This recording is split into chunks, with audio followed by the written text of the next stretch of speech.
Unwanted marriage, लेखिका स्नेहलता गाडे, भाग 41.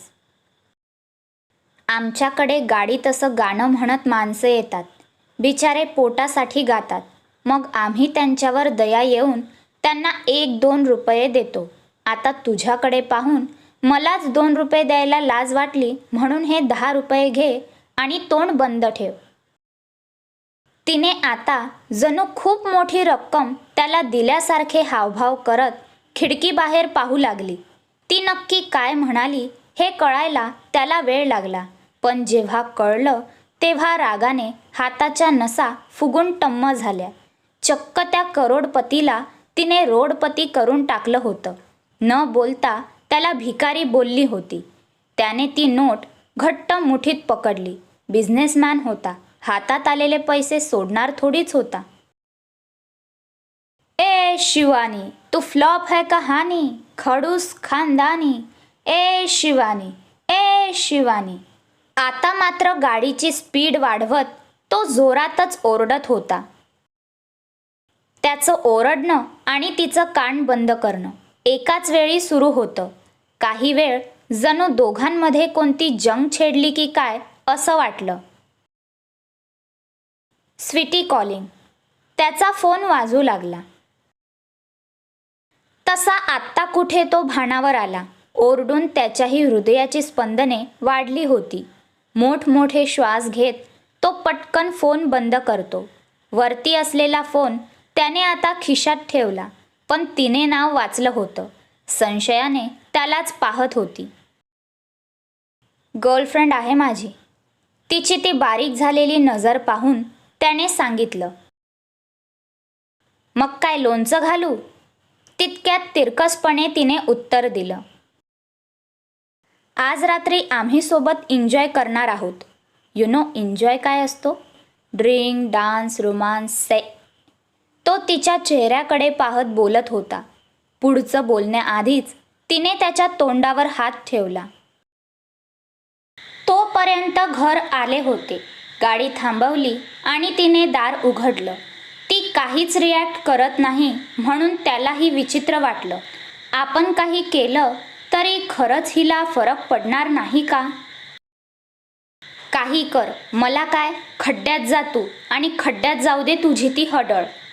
बोलून धाडकन पुन्हा दरवाजा आपटला तिने. रागातच निघाली आत जायला. बोलताना हलके डोळे पाणावलेले वाटले त्याला. पण का? विचार करतच होता की समोर लक्ष गेलं आणि जोरात ओरडला. शिवानी! ओरडत पळाला गाडीच्या बाहेर. आऊच! आई आई ग, मेले ग मेले. जरा रागातच चालत होती. हाय हिल सँडल, त्यात त्या साडीचा तामझाम आणि डोक्यात त्याचा राग. मग काय, जीभ आधीच सरकली होती, त्यात पायरीवरून आता पाय पण घसरला. एक नाही तर चक्क 2 पायऱ्या सोडून आपटली होती. तू इतक्यात मरत नाही, पण दुसऱ्यांना नक्की मारशील. रुहान तिच्या जवळ जात बोलतो. तशी अजून रागात त्याला पाहू लागली. मार तर जोरात लागला होता. डोळ्यात पाणी जमा झालं होतं. तिचा आवाज इतका मोठा होता की घरातले सगळेच बाहेर आले. रुहानने तिला हात दिला. उठायला मदत करू पाहत होता, पण आता सध्या त्याचा हात नाही तर गळा पकडू वाटत होता. तिने त्याच्या हाताकडे दुर्लक्ष करत उठायचा प्रयत्न केला. आई ग देवा, दुखतंय. लगेच वेदनेची कळ मस्तकात गेली आणि तिने भोंगा सुरू केला. आधीच दुखणं सहन होत नव्हतं. थोडं काही झालं की सरळ मरते की काय वाटायला लागायचं. अरे पाहत काय उभा आहे? उचल तिला. ती पडेपर्यंत तू काय करत होता? उचल पोरीला, आधी आत आण. जास्त लागलं का पाहावं लागेल. तिचा तो गोंधळ पाहून सासूबाई अजून घाबरल्या.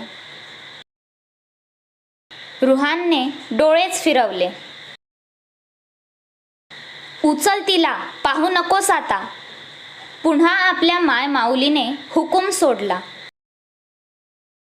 तसे त्याने डोळे मिटून एकदाच घेतोच उचलून म्हणून खाली वाकून तिला पाहू लागला. शिवानीची चुळबुळ चालू होती, पण आता पर्याय नव्हता. साडी नीट करत तशीच बसून होती. अजूनही हुंदके सुरूच होते. किती जड आहेस ग, जरा कमी खात जा. रुहान हळूच तिला ऐकू येईल असा बोलला.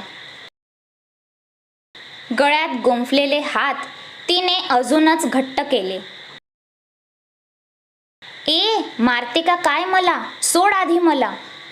गळ्याभोवती फास जाणवला तसा तो वैतागून बोलला. माझ्या वजनाबद्दल बोलायचं नाही आणि हे सगळं तुझ्यामुळे झालं आहे. आता गप, मला बरं वाटत नाही तोपर्यंत असंच उचलून फिरायचं. नवरा आहे ना, मग तेवढं पण करता येत नाही, ती दम देत म्हणाली. मला खूप काही करता येतं, पण तू करू देशील तर ना. त्यानेही तिला समजेल अशा भाषेत बोलला. निर्लज्ज. लगेच तोंड वाकडे केले तिने. सेम टू यू, तो म्हणाला. ते 20 पावलांचं अंतरही दोघे न भांडता पार करू शकले नव्हते.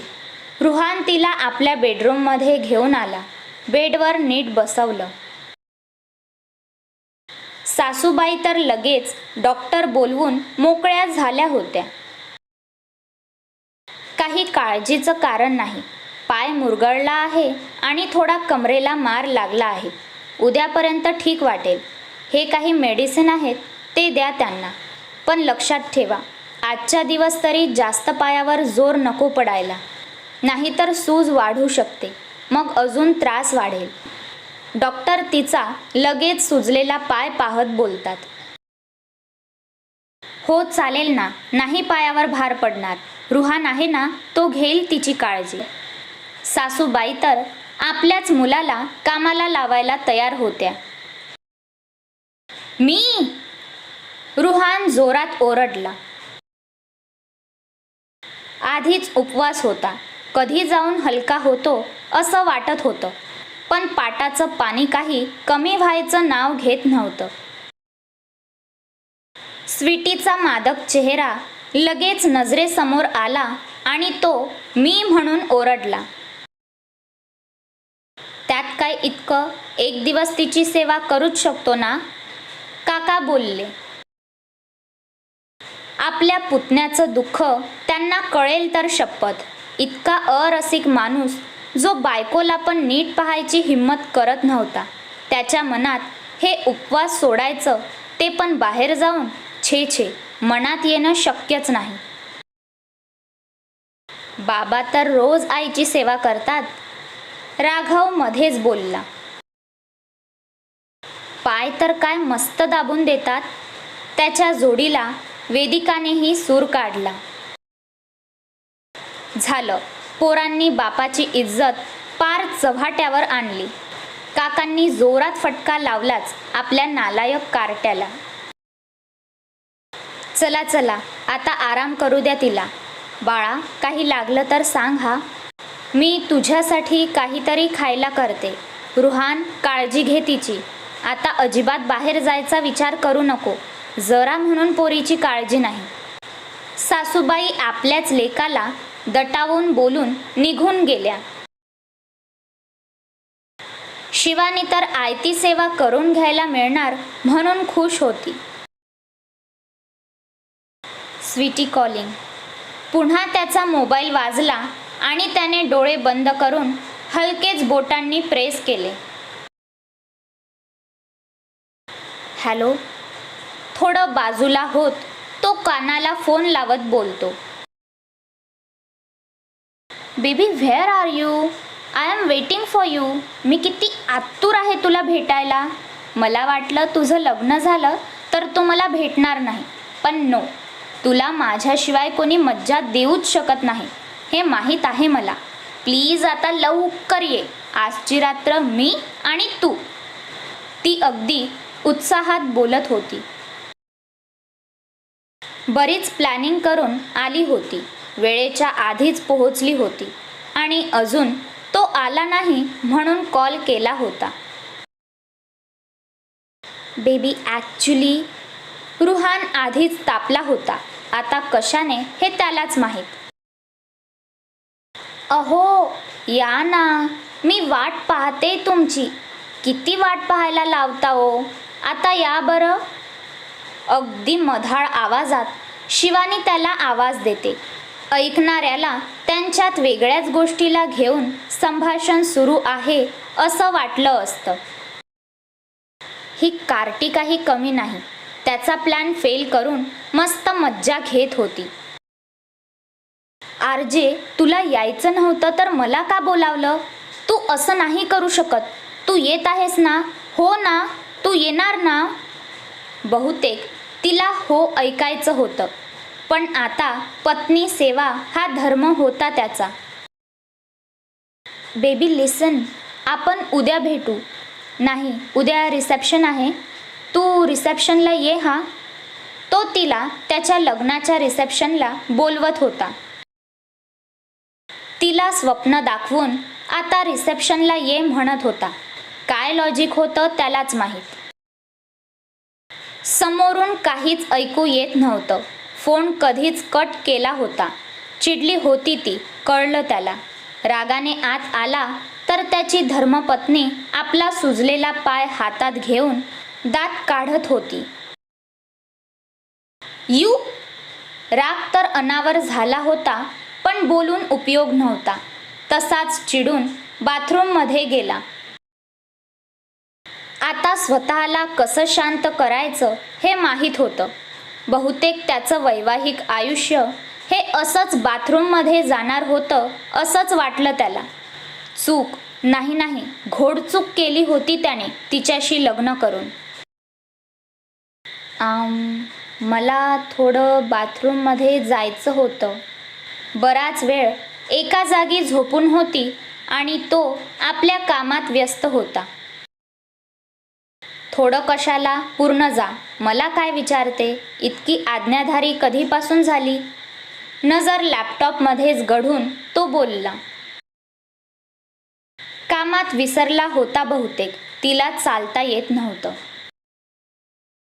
बेअक्कल माणूस. मनातच त्याला बडबड केली, पण आता जिभेवर गोडवा ठेवावा लागणार होता. गरज होती. अडला हरी गाढवाचे पाय धरी अशी गत होती तिची, म्हणून खूप शांत बोलत होती. चालता येत नाही. प्लीज हेल्प कर. हा. कधी नव्हे ते मॅजिकल शब्द तिच्या तोंडून बाहेर पडले. काय बोलली? पुन्हा बोल. आता हातातला लॅपटॉप बाजूला ठेवून तो खूप आनंदात बोलतो. ते चालता येत नाही, ती बारीक तोंड करून म्हणाली. ते नाही, दुसरं. तो लगेच म्हणाला. बाथरूममध्ये जायचं आहे, ती पुढे म्हणाली. ते नाही, त्याच्यानंतर. तो परत म्हणाला. चालता येत नाही. तिलाही कळलं होतं त्याला काय ऐकायचंय, पण लागलं असलं तरी नमते घेईल ती शिवानी कसली. अगं त्याच्याही नंतर काय बोलली? आता वैतागला होता. किती तो अट्टाहास सुरू होता त्याचा. प्लीज हेल्प कर. दीर्घ श्वास घेत ती म्हणाली. Yes, request. आता कसे कान तृप्त झाले माझे. असं नेहमी असं रिक्वेस्ट करून बोलायचं. बापाने कामाला ठेवलेल्या गडीसारखी ऑर्डर सोडत असते. त्याने उभे राहत दोन्ही हात वर नेत स्ट्रेच करत बोलला. सुस्कारा सोडला तिने. प्लीज रुहान बेबी, मला हेल्प करतो का? की तुझ्या त्या स्वीटीसारखं अजून बाबू, सोना, पिल्लू बोलू तुला? तिने आता काहीसं वैतागून त्याला विचारलं. हाय. पुन्हा स्वीटीची आठवण. तिची बडबड ऐकण्यापेक्षा त्याने तिला उचललं आणि एकदाचं त्या बाथरूममध्ये सोडलं. इथे होईल मॅनेज की येऊ हेल्प करायला? त्याने बाथरूममध्ये डोकावत विचारले. No thank you. शिवानीने त्याला बाहेर ढकलत सरळ दार लावून घेतलं. बायको सुधारली वाटतं. प्लीज काय, थँक्यू काय? देवा, ही अशीच सुधारणार असेल तर हिला रोज पडू दे. मी रोज हे 50 किलोचं ओझं उचलेल, पण थोडी तरी माणसात येऊ देत. रुहानने वरती पाहतच देवाला विनंती केली. थोड्याच वेळात दाराचा आवाज आला आणि त्याची काम करणारी नजर आपोआप तिकडे वळली. हाताच्या बोटांचा चाळा करत भिंतीचा आधार घेत ती उभी होती. त्यानेच आज घेतलेला नाईट सूट अंगावर चढवला होता. लग्न झाल्यापासून साडीत झोपत होती, त्यामुळे नीट झोप होत नव्हती. आज थोडं हलकं वाटत होतं, पण असं त्याच्यासमोर जायलाही लाज वाटत होती. त्यानेच तर काढून ठेवला होता आठवणीने. माहीत होतं तिला घेता येणार नाही, तरीही वेगळंच वाटत होतं. तोही तिलाच पाहत होता. रुहान प्लीज. त्याची नजर पाहूनच तिला बेचैन होत होतं. कधी एकदा त्या बेडवर पडून स्वतःला चादरीमध्ये गुंडाळून घेते असं वाटत होतं. जास्त काही बोलला नाही, पण तिचं हेही रूप मनाला भावलं होतं. लगेच पुन्हा दोन्ही हातावर उचलून घेत तिला बेडवर आणून झोपवलं. न बोलता तिला मेडिसिन दिले. तिनेही काही न बोलता सरळ ऐकलं. त्याला पाठ करून झोपून घेतलं तिने, कारण त्याच्या नजरेतले भाव कळत होते. तो मात्र तिच्या त्या पाठमोऱ्या आकृतीकडे पाहत पुन्हा आपल्या चेअरवर जाऊन बसला. हिला पाहून माझा फ्यूज का उडतो? जितकं लांब राहायचा प्रयत्न करतो तितकाच तिच्यात गुंतत चाललो आहे. आज लांब राहा या मुलीपासून, नाहीतर ही नक्की तुला वेडं करून सोडेल. त्याने मनातच बोलत उसासा सोडला. नक्की काय वाटतं हे कळत नव्हतं, पण तिचं प्रत्येक रूप त्याला अजूनच आकर्षित करत होतं. काहीतरी होतं, पण त्याला कळत नव्हतं. तीच अवस्था तिची होती. तो जवळ आला की उगाच ते हृदय टणटण उड्या मारायला सुरुवात करायचं. त्याला पाहून वेगळ्याच दुनियेत हरवून जात होती. हक्काने त्याच्याशी भांडायची, पण रात्री त्याच्याजवळ झोपतानाही सेफ वाटायचं तिला. आवडत नव्हता असं मनाला सांगायचं, पण तरीही हळूच नजरेच्या कोपऱ्यातून त्याला पाहायचं. कामात गुंतलेला तो आणि त्याच्यात गुंतलेली ती. अजब होतं सगळंच. हलचल हुई, जरा शोर हुआ, दिल चोर हुआ, तेरी और हुआ, ऐसी चले जब हवा, इश्क हुआ ही हुआ. प्रेमाची हवा तर वाहणार, पण अजून हळूहळू. आता कुठे सुरुवात होत होती. इश्क की गलियों में अभी गुजर रहे हैं मुसाफिर, न जाने कब वही अपना आशियाना बना दे.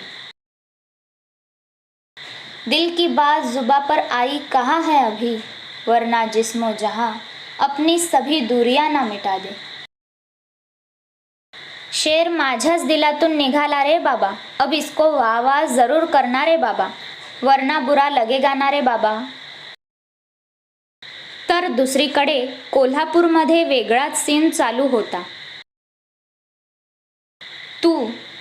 तू शिवा मला धोका दिला. प्रेम माझ्याशी आणि लग्न त्या आरजे सोबत. का केलं असं? काय मिळालं मला असं बर्बाद करून?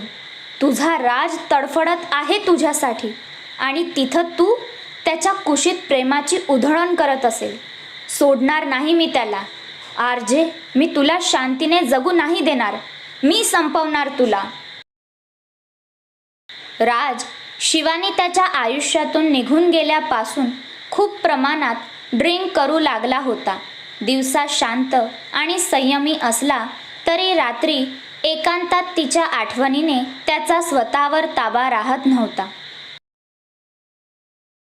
शिवानीने आपल्याला फसवलं. पैसे प्रतिष्ठा पाहून तिने लग्न केलं असं वाटत होतं. मनात आणलं तर ते वैभव सोडून ती त्याच्याकडे येऊ शकत होती. पण नाही, तिने त्याला निवडले. हाच राग आता त्याच्या मनात घर करून गेला होता. हवी होती ती त्याला. पहिलं प्रेम नव्हता विसरू शकला म्हणून तर आता तो राग आता बदल्यामध्ये रूपांतर होत होता. म्हणून तो आता शिवानीच्या आयुष्यात विष कालवायची संधी शोधत होता. इकडे मात्र ते दोन जीव एकमेकांच्या मिठीत विसावले होते. आज नेहमीपेक्षा जरा लवकर जाग आली तिला. अंगावर भार जाणवला तसे खाडकन डोळे उघडले. मनात जो विचार केला अगदी तसंच चित्र होतं. त्याच्या हातावर डोकं ठेवून ती त्याला बिलगून झोपली होती. तोही आपला एक हात तिच्या पोटावर ठेवून तिला आपल्या मिठीत घेऊन शांत झोपला होता. रोज हे असंच का होतं? आज तर याला मी सोडणार नाही. झोपेत असं कोणाचा फायदा घेत असतात का? माझ्यासारख्या सभ्य सुशील घरंदाज मुलीशी असा वागूच कसा शकतो? हा मुद्दाम करतो मनातच बडबड सुरू झाली. ही उठली की लगेच सुरू होते. त्या तोंडाला आराम देत जा बाई, नाहीतर राजीनामा देऊन पळून जाईल बिचारं. त्याला रागात आवाज देणार पण तेव्हाच काहीतरी क्लिक झालं. तो त्याच्या जागेवर होता. तीच खरं तर आपली लक्ष्मण रेषा ओलांडून त्याच्या जागेवर आली होती.